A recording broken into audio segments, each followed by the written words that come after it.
Because I guess they're not cheap. No, to have, which no, is and you've got paying to make sure you get the right one, because again, ask the right questions to know if you're getting the right. There are people who are financial controllers who are very, very good at putting in systems, controls, make sure your books are okay, but they're not very good at thinking strategically. And then you've got people who like hopefully kind of can like think. a visionary. Sorry, because I find it really interesting. A visionary for like financial is almost a visionary of the figures and the numbers of where they're going. Yeah, Whereas that's I'm it. a visionary of bringing sales in, doing that sort of stuff, the fun stuff I call that. Yeah. Whereas the stuff that you do is probably the most important bit as well. This might be a great time to give you an example to illustrate this, okay? And it's a real example. So when I first got my job at Anglia Regional Co-op, bear in mind it was 600 million retail turnover. It owned department stores, funeral homes, food stores, furniture stores. So it was big business. It was a co-op, so it was a different structure. But the chief executive at the time, who was about to step away and retire, my first board meeting was in a dark room, 15 people around the boardroom.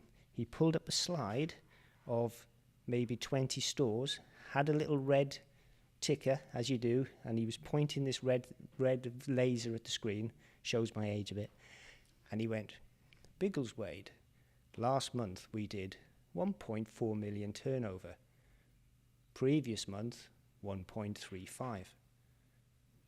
He went through the whole stores like that. By the end, there was about 10 people were asleep. I was sitting there going, what? What's going on? My turn next month, I turned up. I presented a 3-page finance director summary. They said, what are you doing? What's this? I said, it's my written summary. Where's the numbers? I said, read this paper. And you know what the conclusion of the paper was? The company had less than 6 months left because it had some debt covenants, cash flow issues that nobody had ever spoken about at all at any meetings, and they weren't actually going to be there in 6 months. And I didn't know that when I got the job.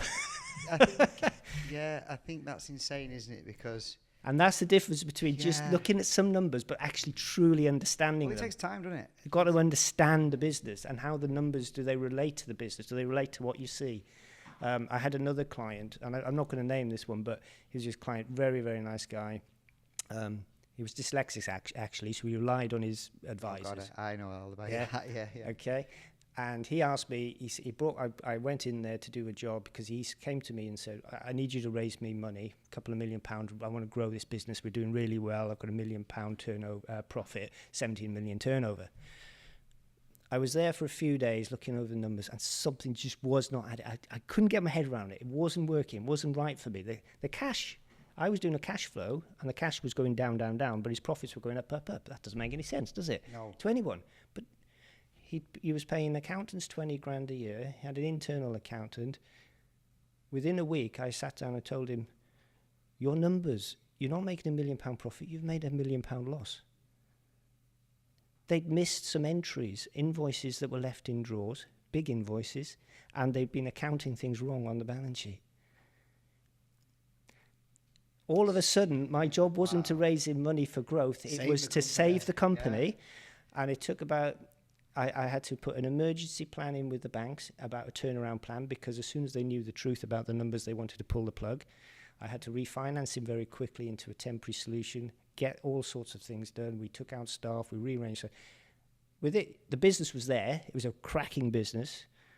Within human error, basically. Yeah, it was, but he was that close to have gone under, to be honest. And within 15 months, we turned it around, £1 million profit, and sold the business for $3 million.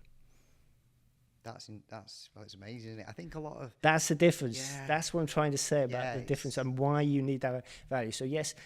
Are good people expensive? At what stage would you say we need this financial advisor? So, like, we bounce around about £1 million plus in one of the businesses, which is the plumbing and heating company that I own. So, is that about what I'm trying to say is to actually afford that amount of money, depending on the type of business? I would say you can probably manage your business up to about 600, 700,000 yourself, but then it gets really overwhelming.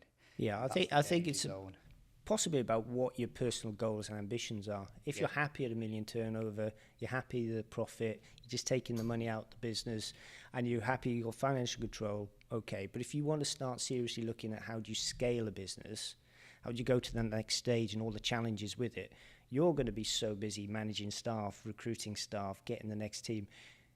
You need to, what's the structure? What is the end goal? Thinking 3, 4. For someone like me who's done it, I think I lost track. I tried to count them up the other day. I've done about 70 acquisitions now for either as a finance director or working with clients. So you've seen all ends of it. I've worked as an FD where I've merged business together. I've sold businesses. So having someone who can sit with you now and say, right, Mick, where do you want to be 5 years' time? And let's work back from there about how we need to get to it. Because the danger is, you'll be sitting here saying to me today, how do I grow my business? What do I need to do next? And 12 months' time, we're going to sit down and have the same conversation. Goals, I guess, that isn't it? You have to have but it's goals. Deliverable goals as well, though. It's sometimes you can have aspirations, but they're not actually deliverable goals and steps to get there. Going back to that, when I said about sometimes we're delusional, sometimes we actually are as directors, because one thing I think a lot of us suffer from is that you've got your team, and your team are doing what they're doing, and then sometimes you're thinking, I want them to do this, I want them to do that, and you're trying to do stuff all the time to improve it, and sometimes you're not concentrating on the good stuff, because you're thinking that far ahead instead of, hang on a minute, we need to concentrate on what we're doing right. And that's a big thing that I find, and especially when say I go into Zero or something, and I look at Zero and I'm like, oh yeah, it's all healthy there, but really and really truthfully, do I know exactly penny to the penny? No, I don't. And that's an issue. Yeah, and it changes, doesn't it? It does. And how do you know Zero is right? To my last client's point. Is somebody up to date with it? And I always, I always took an approach through my roles that when I looked at the numbers, they should be telling me what I already know. Yeah. Right? So you should already know how good your month was being, roughly. Yeah. And the numbers should verify that.